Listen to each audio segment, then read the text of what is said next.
ஆட்டி வைப்பாய் எந்த பிள்ளைகளை ஆட்டி வைப்பாய் எந்த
புகழ் சூழ்ந்த உலகத்தின் கண்ணே, ஆமா, நீர்வளம், நிலவளம், பேர்வளம், கார்வளம், கலை வளம்.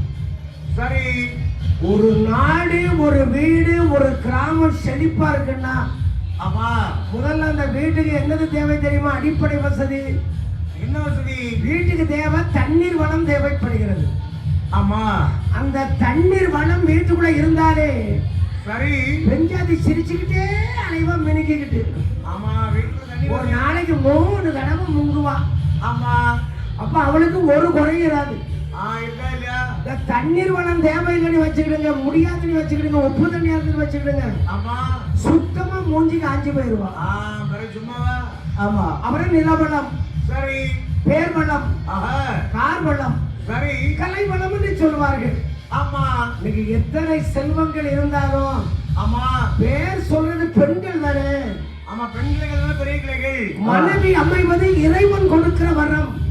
ஆமா, எல்லாரும் கிடைச்சிட மாட்டான். அமையா இல்லையா? எவகிட்ட ஏச்சி வாங்கணுமோ, எவகிட்ட திட்டு வாங்கணுமோ, யாருகிட்ட ஆமா, சிலவ கண்ண உருட்டுவா. கல்யாணம் முடிக்கும் போது நல்லா முன்னுக்கு வருவா. அதேபா வந்த பிறகுதான் அவ கதையே தெரியும்டா. ஆமா, அப்ப எல்லா செல்வமும் இருந்தாலும் வீட்டுல முதல்ல என்ன செல்வம் அமையணும் தெரியுமா? என்ன செல்வம்? மனைவி என்பவள் அருமையான குணத்தோடு அமையணும். ஆமா, வாசம் இல்லாத மலரும் குணமில்லாத மங்கையரும் ரெண்டு ஒன்றுன்னு சொல்லுவாங்க. அது என்ன? வாசம் இல்லாத மலரும் குணம் இல்லாத மங்கையும் ஒண்ணு. ஒரு கோழி சொன்னா வாசம் இருக்கணும். ஆமா. ஒரு மங்கை பெண்குடி மாதிரி சொன்னா கொஞ்சம் குணம் இருக்கணும். இருந்தா குடும்ப ஒற்றுமையா இருக்கும். ஒரு காலத்திலேயே கொருநாடு என்று சொல்ல வேண்டிய அஷ்ணாபுரத்தை சரி சரி அரசர்கள்ல ஒருவராயிருந்து அரசாட்சி செய்தவர் யார் என்று பாருங்கள். யார்? யாரையா? வேதராட்டிதன் பெற்றெடுத்த மகன் துரியோதன மகராஜன் அரசாட்சி செய்து வர்றார். அவர் நாட்டை எப்படி அரசாட்சி செய்தார் பாருங்கள். தலையில் தங்க கிரீடம் வைத்து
பெற்ற மகன் துரியோதன சக்கரவர்த்தி. சரி. அவர் எத்தனை பிள்ளைகளோடு வாழ்ந்தால் தெரியுமா? எத்தனை குழந்தைகள்? இந்த காந்தாரி பிள்ளைகளை பெற்றால் ஒரு காலத்துல 10 10க்கு மேல போயிடுவோம். 20 30. சரி. பொய் சொல்லல, கரெக்டா உள்ளதை சொல்லிட்டு இருக்கேன். ஆமா.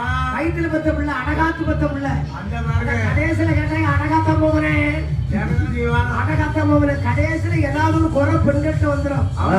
அந்த குறை வராம இருக்கதான் கரெக்டா இருக்கணுங்கிறது.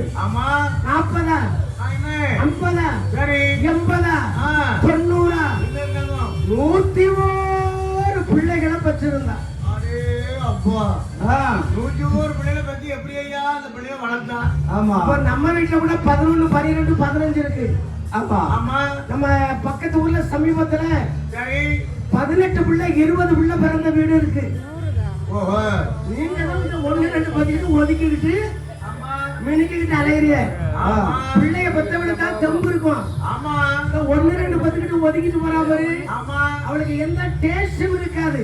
ஓஹோ அதான் 10 பிள்ளைய பத்துக்கிட்டுன்னு சொல்றது. அதானே அதானே ஆ, ஆ ஒரு காலத்துல காந்தாரி ஆ 101 பிள்ளைய பெற்றா பாருங்க. ஆமா 100 மீச வச்ச ஆம்பளை, ஓஹோ ஒரே ஒரு பொட்டை பிள்ளை. ஆ அந்த இளைய பொட்டை பிள்ளை எல்லாத்துக்கும் ஆமா ஏழைய பிறந்தாலும் இளைய பொட்டை பிள்ளைய வீட்டுல பிறக்க கூடாது. இருக்கு கடைசியில அடிபடுறது போது அவதான் அடிபடுவான்.